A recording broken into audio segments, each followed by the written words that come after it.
नमस्कार साथियों, आपका स्वागत है मेरे YouTube चैनल आईटी एक्सपर्ट में। आज हम बात करने वाले हैं भौतिक साइंस, फिजिक्स या विज्ञान के एक टॉपिक जिसमें हम पढ़ेंगे कार्य, शक्ति और ऊर्जा।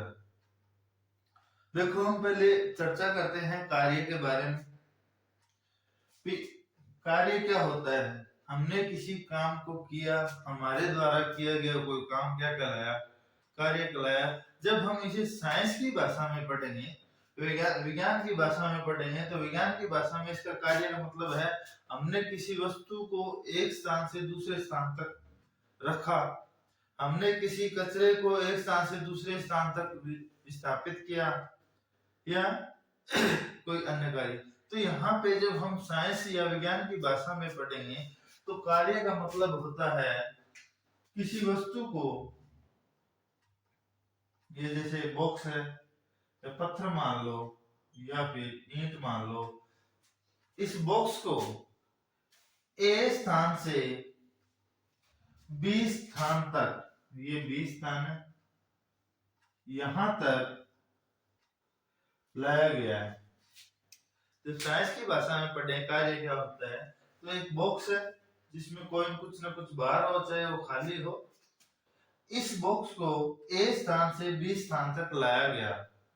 अब इस बॉक्स को यहां से यहां तक लाने में इसके ऊपर कितना बल लगाया गया, मतलब अपने शरीर ने कितना जोर है। दूसरी बात, और यह अपने स्थान से कितना विस्थापित हुआ, एस, या फिर आप मान सकते हो डिस्टेंस, दूरी आ जाती है, यहाँ पे विस्थापन ही समझेंगे, विस्थापित कितने हैं। किसी बॉक्स पर या किसी बॉक्स को एक स्थान से दूसरे स्थान तक पहुंचाने में उस बल पे, उस बॉक्स में कितना कार्य किया गया या अपने द्वारा किया गया कार्य कितना होगा, वह डिपेंड करेगा हमने उस बॉक्स पर कितना बल लगाया तथा बल लगाने के अनुरूप वह वस्तु कितनी विस्थापित हुई, कितनी विस्थापित हुई, वह क्या हो गया, अपने द्वारा किया गया कार्य। देखो, अपने निजी जिंदगी के अंदर देखो, अपन झाड़ू निकालते हैं, कचरे को एक स्थान से दूसरे स्थान तक लेके जाते हैं, अपन किसी एक टिफिन है, एक टिफिन को दूसरे स्थान तक लेके जाते हैं मतलब ये अपने द्वारा किया गया कार्य है। हम चल के गए, हम चलने के दौरान अपने पे कितना बल लगा, हम एक स्थान से दूसरे स्थान तक चले गए। अब ये तो हो गया कार्य। कार्य को इंग्लिश में कहते हैं वर्क। तो कार्य का प्रतीक क्या हो गया यहाँ पे, वर्क से W, ठीक है। और W किया गया कार्य, हमने उस वस्तु पे कितना बल लगाया, F मतलब फोर्स, और वह वस्तु कितनी विस्थापन हुई, ये क्या हो गया, अपने द्वारा किया गया कार्य। अब यहाँ नॉलेज के लिए एक दूसरी बात बताऊं भी, यहाँ हमने एक शब्द पढ़ा है विस्थापन। विस्थापन क्या होता है? देखो, हम एक, जैसे एक अपने पास वस्तु है, इस वस्तु को ए स्थान से बी स्थान तक पहुंचाना है, ठीक है। अपन इस घूमते घूमते घूमते घूमते घूमते घूमते गए, ए स्थान से बी स्थान तक हम चलते चलते रास्तों के द्वारा या गलियों के द्वारा गए, गली कोई सीधी तो नहीं मिलेगी, ठीक है। तो अपने को यहाँ पे विस्थापन देखना है, तो विस्थापन का मतलब है जहां पे वस्तु रखी थी पहले स्थान और जहां वस्तु पहुंचानी है दूसरे स्थान, उन दोनों स्थानों के बीच की सीधी दूरी, सीधी दूरी कह दो या फिर न्यूनतम दूरी कह दो। ये यहां से अपने को ये नहीं कह सकते कि हमने यहाँ से घूम के इतनी दूरी चली है, उन दोनों वस्तुओं के बीच का विस्थापन मतलब उनके बीच की न्यूनतम दूरी, न्यूनतम दूरी ही क्या कहलाएगी, विस्थापन। देखो, हम यहां से चलना स्टार्ट किया, घूम के ए स्थान, फिर बी स्थान, फिर सी स्थान, और फिर वापस कहां आ गए, जीरो पे। तो अपने द्वारा किया गया कार्य या अपना जो विस्थापन क्या हो गया यहाँ पे 0, तो कार्य भी F W बराबर F विस्थापन अपने क्या किया 0, तो किया गया कार्य भी क्या हो गया 0 हो गया। यहाँ आपको मैं यही बात बता रहा हूँ कि विस्थापन का मतलब है दोनों स्थानों के बीच की सीधी दूरी कह सकते हो या फिर न्यूनतम दूरी ही क्या कहलाती है विस्थापन। अगर हमने एक स्थान से चलना स्टार्ट किया और घूम फिर के वापस वही स्थान तक आ गए तो अपने बीच की न्यूनतम दूरी सीधी न्यूनतम दूरी या सीधी दूरी क्या होगी 0 हो गई, क्योंकि हमने उसी स्थान तक से चलना स्टार्ट किया था और वापस उसी स्थान पे आ गए। तो अपने द्वारा किया गया विस्थापन क्या था 0 था, जिसके कारण हमने कोई कार्य, तो विज्ञान ने यह माना कि हमने कोई कार्य नहीं किया। यह था कार्य की परिभाषा। किसी वस्तु को एक स्थान से दूसरे स्थान तक ले जाने में कितना बल लगाया तथा उन दोनों के बीच में कितना विस्थापन हुआ, उस चीज उन दोनों के गुणनफल के बराबर क्या होता है कार्य होता है F इंटू एच। अब देखो इसके हम प्रतीक तो आ गया अपने पास W। मात्रक की बात करें, मात्रक की बात करें तो हम यहाँ पढ़ेंगे हम किसी वस्तु पे बल लगाते हैं, बल को दर्शाते हैं न्यूटन से। किससे? न्यूटन। किसी वस्तु पे बल लगाया, बल का मात्रक क्या होता है न्यूटन होता है। और विस्थापन हो गया अपने पास दूरी, और दूरी का मात्रक क्या होता है मीटर। तो W बराबर क्या हो जाता है F को न्यूटन से, न्यूटन को N से लिख देता हूं, और गुणा में दूरी क्या हो गई मीटर। तो इसका मात्रक क्या हो गया न्यूटन मीटर। अब आपको दूसरी बात बता दूं कि यहाँ पे अपने पास बल का मात्रक कार्य का मात्रक क्या हो गया न्यूटन मीटर। अब न्यूटन को सीजीएस प्रणाली में बल को किससे दर्शाते हैं डाइन से। ये था ऐसा ही मात्रक बल का ऐसा ही मात्रक न्यूटन। यहाँ पे जब सीजीएस पद्धति की बात करें तो सीजीएस पद्धति के अंदर बल का मात्रक होता है डाइन, और एक न्यूटन बराबर कितना होता है 10 की पावर 5 डाइन होता है। उसी के साथ में कार्य की बात करें, ये तो हो गया कार्य का मात्रक। अब कार्य का सीजीएस पद्धति में या फिर हम एसआई मात्रक की बात करें, कार्य का एसआई मात्रक, तो एसआई मात्रक होता है जूल। क्या होता है कार्य का एसआई मात्रक जूल होता है, और जूल बराबर न्यूटन किसके बराबर होता है न्यूटन और मीटर। मीटर के बराबर क्या होता है जूल होता है। वहीं आपको कार्य का सीजीएस पद्धति में मात्रक की बात करें, सीजीएस पद्धति में मात्रक की बात करें तो क्या होता है अर्ग। कार्य का एसआई मात्रक जूल होता है। एक जूल बराबर क्या होता है 1 न्यूटन मीटर।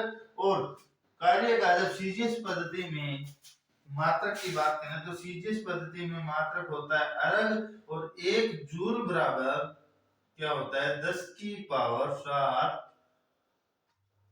अर्ग होता है। किसी वस्तु पर कितना बल लगाया गया और वह बल लगाने के बाद वह वस्तु कितनी विस्थापित हुई, वह कहलाता है हमारे द्वारा किया गया कार्य। कार्य का प्रतीक W मात्रक होता है इसका न्यूटन मीटर। जब एसआई मात्रक की बात करें तो जूल भी एसआई मात्रक इसका जूल होता है, क्योंकि 1 न्यूटन मीटर बराबर क्या होता है 1 जूल होता है। उसके बाद में कार्य का बल का जो सीजीएस पद्धति में मात्रक देखें तो सीजीएस पद्धति में कहते हैं डाइन, और 1 न्यूटन बराबर क्या होता है 10 की पावर 5 डाइन होता है।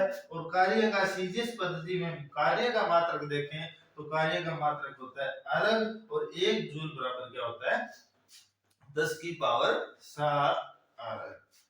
वहीं हम बात करें 1 जूल की भी। 1 जूल क्या होता है, एक जूल क्या होता है, तो देखो 1 जूल बराबर होता है 1 न्यूटन मीटर। न्यूटन यहाँ पे बल और मीटर है यहाँ पे विस्थापित दूरी। अपने को निकालना है 1 जूल। अगर किसी वस्तु पर 1 न्यूटन का बल लगाकर, अगर किसी वस्तु पर 1 न्यूटन का बल लगाकर उस वस्तु को विस्थापित कितना किया गया, 1 मीटर विस्थापित कर दिया जाए, या एक वस्तु जिस पर 1 न्यूटन बल लगाने पर वह वस्तु 1 मीटर तक विस्थापित हो जाए, तो अपने द्वारा किया गया कार्य क्या कहलाएगा, 1 जूल कहलाएगा। विस्थापन होता है यहाँ पे दोनों स्थानों के बीच की न्यूनतम या फिर सीधी दूरी। अगर अपने दूरी विस्थापन अपने पास 0 है, तो यहाँ पे कार्य अपने द्वारा किया गया कार्य भी क्या होगा, 0 होगा। अब देखो इस कार्य में हम पढ़ रहे हैं, अब कार्य पढ़ लिया, साथ में ही हम इसके साथ पढ़ते हैं वैद्युतिक कार्य।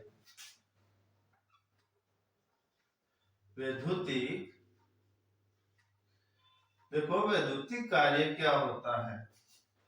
विद्युत, देखो मैंने बताया एक चालक है, एक चालक में हम बल, देखो W बराबर, बोलना मत ये बात, F इंटू एस है, ये है शीर्षा कार्य। अब यहाँ पे हम बल लगाते हैं, बल किसका, EMF का, EMF या फिर विद्युत वाहक बल का।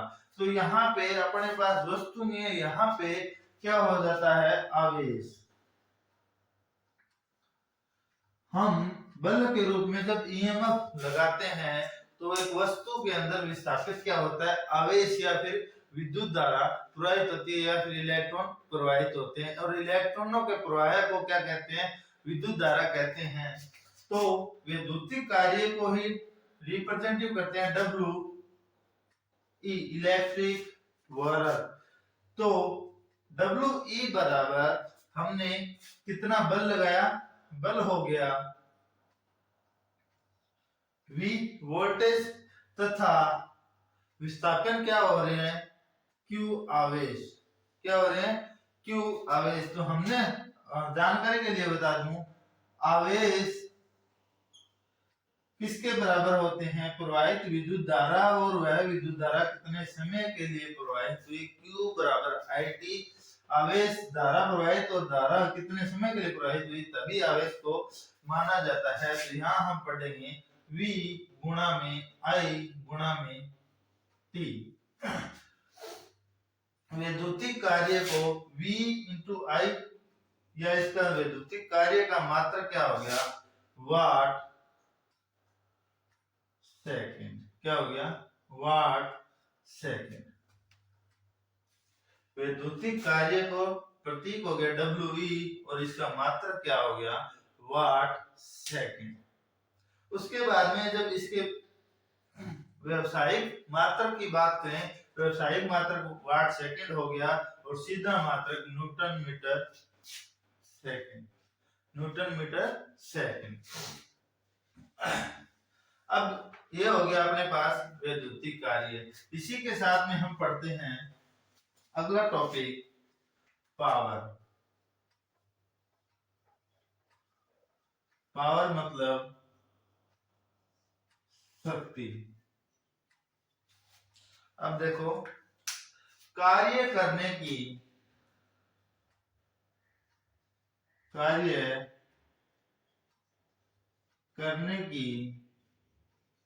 दर को शक्ति कहते हैं। यहाँ पे अपने पास एक शब्द आ गया, कार्य करने की दर को।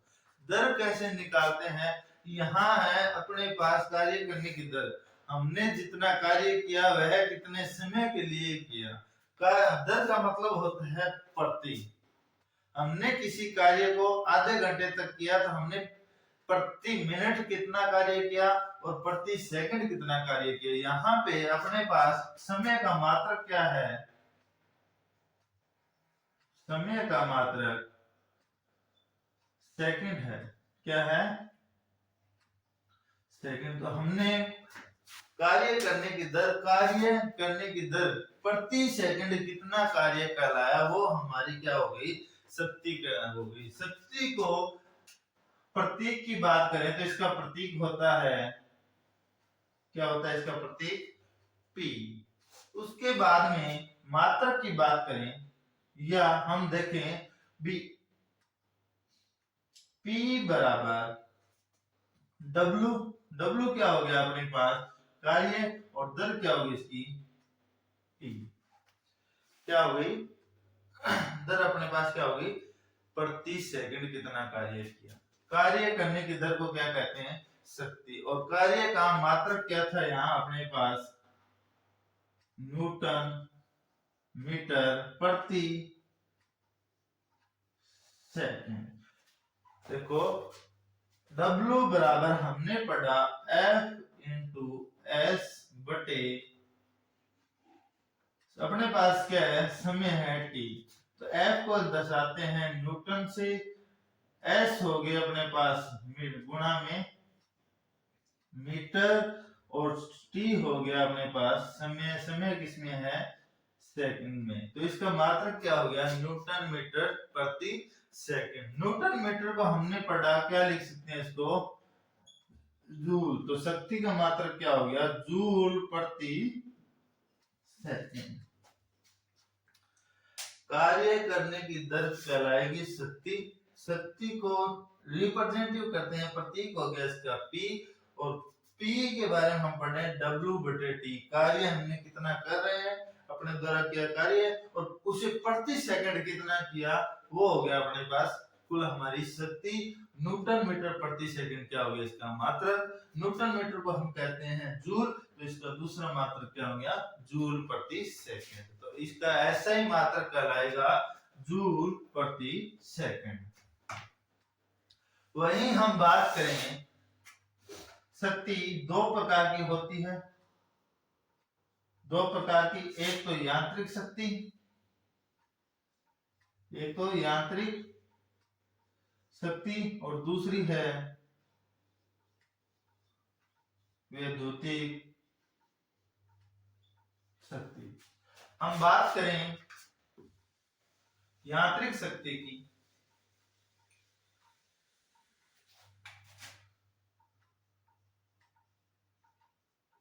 यांत्रिक शक्ति को हम कहते हैं मैकेनिकल पावर। किसी वस्तु या किसी इंजन, किसी मोटर, किसी जनरेटर के घूमने के दौरान, एक वस्तु जो वस्तु के रूप में होगी, अपने पास जनरेटर हो गया, मोटर हो गई, डायनमो हो गई, या फिर कोई इंजन हो गया, वह वस्तु अपने को कितनी शक्ति दे रही है, वह हो गई उस वस्तु की यांत्रिक शक्ति। या किसी मोटर द्वारा, किसी इंजन द्वारा उत्पन्न की गई कुल शक्ति ही, या उसके घूमने के दौरान उत्पन्न हुई शक्ति क्या कहलाएगी, वैद्युतिक शक्ति कहलाएगी। अब देखो एक मोटर है अपने पास,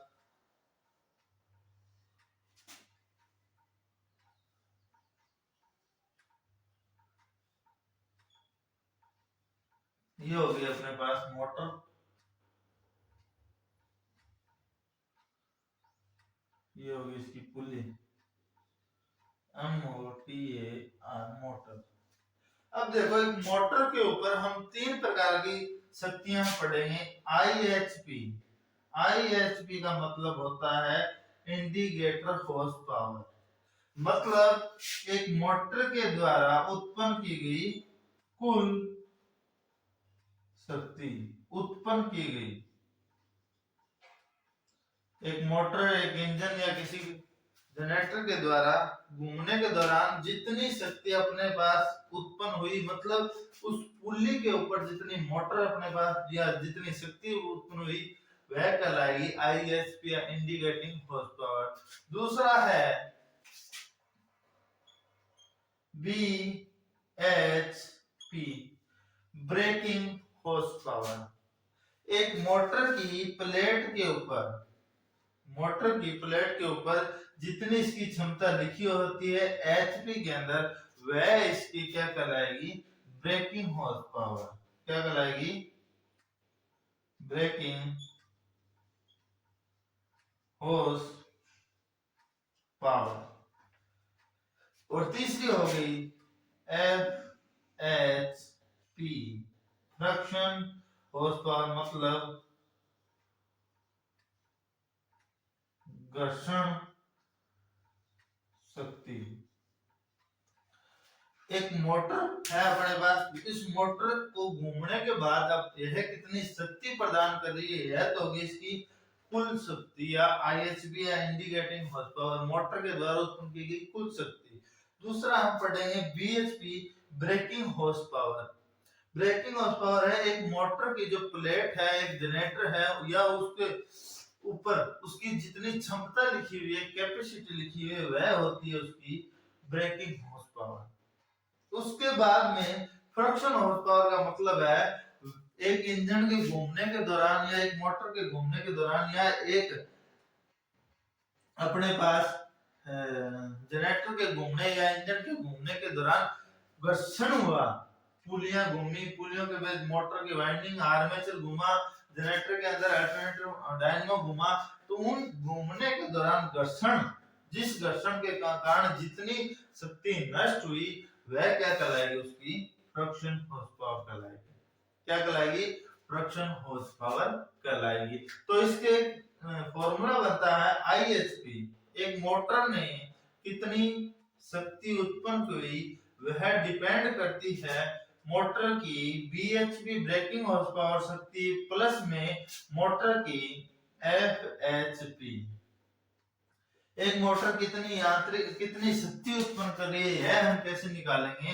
मोटर के ऊपर उसकी क्षमता तथा घर्षण के दौरान जितनी शक्ति नष्ट हो रही है, वह इसकी क्या कहलाएगी? कुल इंडिकेटिंग, मतलब कुल उत्पन्न की गई शक्ति को हम निकाल सकते हैं। वही हम बात करें तो एक क्वेश्चन बहुत अच्छे तरीके से आता है,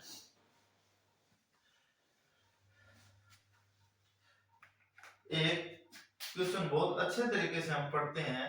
देखो कि एक HP बराबर कितनी वाट शक्ति होती है, वो उससे पहले हम दूसरे टॉपिक पढ़ते हैं, वैद्युतिक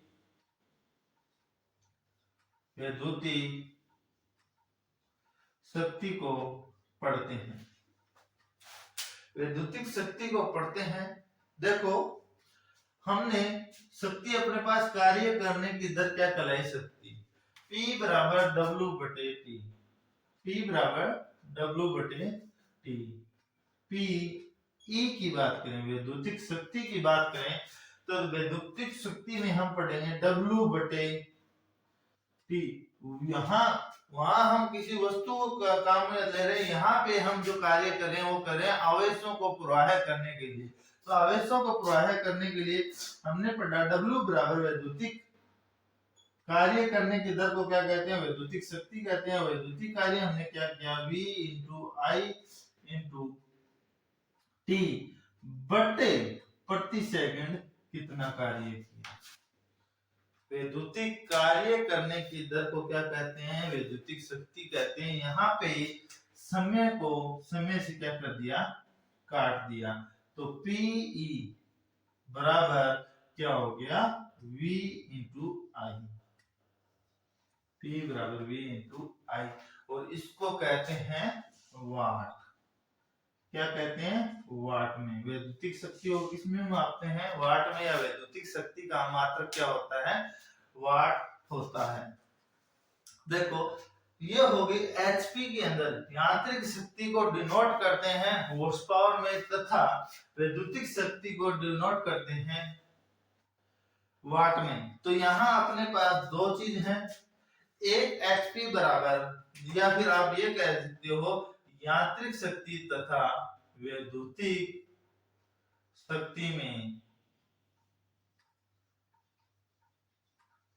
शक्ति में संबंध। तो हमारे पास दो पद्धतियां हैं। पहली पद्धति होगी मैट्रिक और दूसरी किसमें पढ़ेंगे हम, ब्रिटिश। तो मैट्रिक पद्धति तथा ब्रिटिश पद्धति में हम पढ़ेंगे।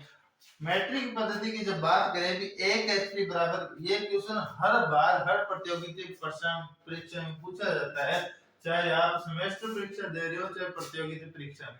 तो 1 HP बराबर जब मैट्रिक पद्धति की बात करें तो यहाँ हम पढ़ेंगे 1 HP में 735.5 वाट होते हैं। 1 HP में कितने वाट होते हैं, 735 वाट। और यहाँ बात किसकी हो रही है, मैट्रिक पद्धति की। वहीं हम बात करें ब्रिटिश इकाई के अंदर 1 HP बराबर क्या होते हैं, 746 वाट होते हैं। 1 HP बराबर ब्रिटिश इकाई की बात करें तो कितने वाट होते हैं, 746 वाट होते हैं। जब आपको क्वेश्चन में सीधा पूछ लिया जाए वैद्युतिक शक्ति तथा यांत्रिक शक्ति के संबंध में 1 HP बराबर होता है, तो आप वहां पे मैट्रिक और ब्रिटिश ना दिया हो तो आप उस क्वेश्चन के अंदर 746 वाट करके आओगे। अगर वहां पे 746 वाट ऑप्शन नहीं है तो 735.5 वाट करोगे। अगर आपको मैट्रिक और ब्रिटिश में पूछा जाए तो 1 HP बराबर 735.5 वाट और यहाँ पे 1 HP बराबर 746 वाट आपको करके आना है। इसी के चलते हम आगे बढ़े।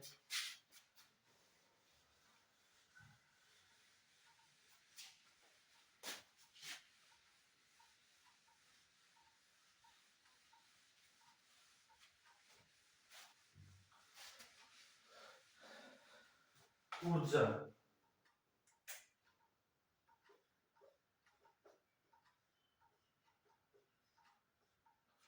ऊर्जा क्या होती है, उससे पहले हम शक्ति के बारे में थोड़ा सा और पढ़ लेते हैं।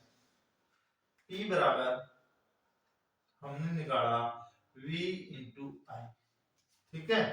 तो यहाँ एक चीज याद रखना, यहाँ हम किसी P को दर्शाते हैं वाट में, V को दर्शाते हैं वोल्ट में तथा I को दर्शाते हैं एम्पियर में। किसमें, एम्पियर में। जब आपको तीनों में संबंध पूछा जाए P बराबर V इंटू आई, तो आप एक फॉर्मूला याद रखना,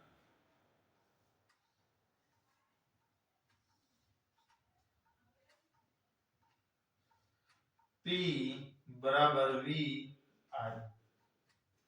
देखो यहाँ पे इसके साथ में आप दूसरा भी देखोगे, V बराबर क्या होता है, I गुणा में R। तो अपने पास यहाँ पे मैं बताने का मतलब ये है कि यहाँ जो फॉर्मूले आएंगे उस फॉर्मूले को आप लिखो, इसको लिखो V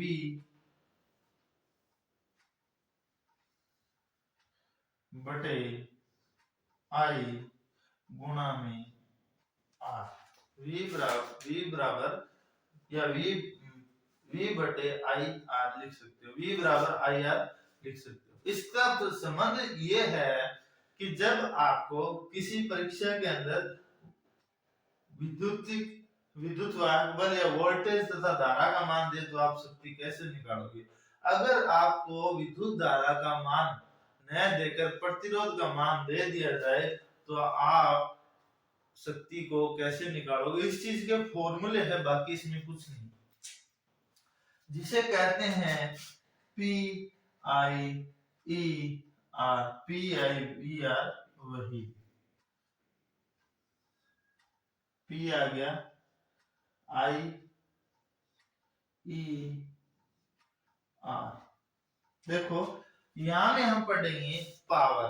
पावर के लिए फॉर्मूला अपने पास पहला है P बराबर V इंटू आई। जब आपको धारा ना देकर यहाँ पे क्या दे दिया जाए, प्रतिरोध दे दिया जाए। क्या दे दिया जाए, प्रतिरोध। यहाँ पे जब पूछ लिया जाए V तथा R है अपने पास, तो पावर क्या होगी, तो पावर देखने यहाँ पे आर आई का मान क्या हो गया, आई को इस फॉर्मूले से यहाँ से देखोगे आई बराबर वी, ये पे हाथ रखो, वी बटे आर, वी बटे आर, तो यहाँ आई का मान रखो वी गुणा में वी बटे आर, तो इसका फॉर्मूला क्या हो गया, वी स्क्वायर बटे आर इसका फॉर्मूला हो गया। वहीं तीसरी की बात करें, जब आपको इस फॉर्मूले में P बराबर वी आई आर में एक बार धारा नहीं दी है, अब अपने को वोल्टेज ना दी हो, तो अगर परिपथ या क्वेश्चन के अंदर धारा तथा प्रतिरोध दिया हो तो आप कैसे करोगे, P बराबर वी आई से, V बराबर क्या होता है I गुणा में R, तो एक तो हो गया I गुणा में R, ये तो किसका हो गया वोल्टेज का, फिर एक होगी I, तो आप क्या लिख सकते हो इसको I स्क्वायर बटे नहीं I स्क्वायर R। जब आपको वोल्टेज तथा धारा दी हो तो P बराबर वी आई, अगर आपको वोल्टेज तथा प्रतिरोध दिया हो तो P बराबर वी स्क्वायर बटे आर, और अगर आपको धारा तथा प्रतिरोध दिया हो तो शक्ति बराबर आई स्क्वायर आर आप करोगे। इसी के बाद में जब देखें आई बराबर एक फॉर्मूला तो ये हो गया आई बराबर वी बटे आर, क्या हो गया आई बराबर वी बटे आर। जब आपको परिपथ या परिपथ में वोल्टेज तथा प्रतिरोध दिया हुआ हो और धारा का मान पूछे तो आप फॉर्मूला सीधा लिख सकते हो आई बराबर वी बटे आर के द्वारा आप क्वेश्चन को सॉल्व कर सकते हो। वहीं जब आपको पूछ लिया जाए आई बराबर वी बटे आर के अलावा आपको दे दिया जाए वोल्टेज न देके, नहीं सॉरी, आप इस फॉर्मूले इन तीनों फॉर्मूले देखो, यहाँ पे आई बराबर तीसरा फॉर्मूला क्या हो गया, जब आपको वैद्युतिक शक्ति P तथा V दे रखी हो, P तथा V दे रखी हो, तो अपने पास फॉर्मूला क्या था P बराबर V गुणा में I का मान यहाँ निकालोगे तो क्या हो गया P बटे V। तो I का दूसरा फॉर्मूला क्या हो गया, जब आपको पावर तथा वोल्टेज दे रखी हो तो P बराबर I बराबर P बटे V, ये किस में निकालोगे एम्पियर में। उसी के बाद में जब आपको पावर तथा प्रतिरोध दिया हुआ हो, आपको वैद्युतिक शक्ति तथा प्रतिरोध दिया हुआ हो तो P बराबर आई स्क्वायर आर से, P बराबर आई स्क्वायर आर के फॉर्मूले से आप क्या करोगे आई स्क्वायर बराबर P बटे आर, यहां से आप क्या निकालोगे आई का मान निकालना है तो वर्गमूल P बटे आर, तो आई बराबर वर्गमूल P बटे आर। जब आपको परिपथ के अंदर पावर शक्ति प्रतिरोध आर दे रखा हो तो। वहीं हम बात करें, अब आ जाओ विद्युत वाहक बल E, या फिर आप वोल्ट लिख सकते हो, तो पहला तो फॉर्मूला हो गया V बराबर I गुणा में R। दूसरा फॉर्मूला जब आपको दिया हुआ हो परिपथ के अंदर शक्ति तथा प्रतिरोध दिया हो, शक्ति तथा प्रतिरोध दिया हो तो V फॉर्मूला क्या हो जाएगा अपने पास P बराबर V स्क्वायर R से आप V स्क्वायर बराबर P गुणा में R या फिर P गुणा में R, ये फॉर्मूला आपके पास आ जाएगा। वहीं आप जब आपको ये वोल्टेज तथा प्रतिरोध दी हुई तो आप वोल्टेज निकाल लिए। अब देखो अगली वोल्टेज कैसे निकालोगे, जब आपको पावर तथा धारा दे रखी हो, पावर तथा धारा दे रखी हो तो वोल्टेज का मान कैसे निकालोगे, तो V बराबर क्या हो गया P बटे I, P बराबर P बटे आई, ये हो गया वोल्टेज का फॉर्मूला। वही हम बात करें प्रतिरोध की, तो प्रतिरोध का सीधा सीधा त्रिभुज नियम से मिल रहा है R बराबर V बटे आई, R बराबर V बटे आई। ये तो ही जो वोल्टेज और धारा दे रखी हो, उसके बाद में जब आपको प्रतिरोध शक्ति तथा धारा दे रखी हो, तो शक्ति और धारा दोगे जब R बराबर इस फॉर्मूले से आई स्क्वायर आर से P बटे आई स्क्वायर। जब आपको परिपथ के अंदर शक्ति तथा धारा दे रखी हो तो आप कैसे निकालोगे, R बराबर P बटे आई। उसके बाद में आपको दे रखा हो पावर तथा वोल्टेज दे रखी हो, पावर तथा वोल्टेज दे रखी हो, तो R बराबर इस नियम से R बराबर V स्क्वायर बटे P। एक दो तीन चार पाँच छः सात आठ नौ 10 11 12। जब आपको इन दोनों त्रिभुज के नियम याद है, दोनों त्रिभुज याद है, P बराबर VI तथा V बराबर IR, ओम का नियम तथा वैद्युतिक शक्ति के संबंध याद है, तो आप PIVR, यहाँ पे ये फॉर्मूले है पावर निकालने के लिए P बराबर VI। जब आपको परिपथ के अंदर वोल्टेज तथा प्रतिरोध दे रखे हो तो P बराबर V स्क्वायर बटे R। जब आपको धारा तथा प्रतिरोध दे रखा हो तो P बराबर I स्क्वायर R। उसके बाद में धारा निकालने का सूत्र I बराबर V बटे R पहला। उसके बाद में जब आपको शक्ति तथा वोल्टेज दे रखी हो तो I बराबर P बटे V। और जब आपको I तथा P बटे R दे रखा हो तो आप यहाँ पे क्या करोगे, I बराबर वर्गमूल P बटे R। इसी के अनुसार आपके जो प्रश्न 12 फॉर्मूले हैं, इन दो त्रिभुजों के द्वारा अपने पास 12 त्रिभुजों का निर्माण हो रहा है। आप वैद्युतिक जो शक्ति निकालने का जो फॉर्मूले हैं वो फॉर्मूलों को आप याद कर सकते हो। आप सीधा सीधा भी याद रख सकते हो, या फिर आप जब क्वेश्चन आए उस क्वेश्चन में दोनों त्रिभुज के नियम से आप दोनों का जब आपको याद है भी P बराबर V इंटू आई है तथा V बराबर I इंटू R है, तो आप दोनों में संबंध निकाल सकते हैं।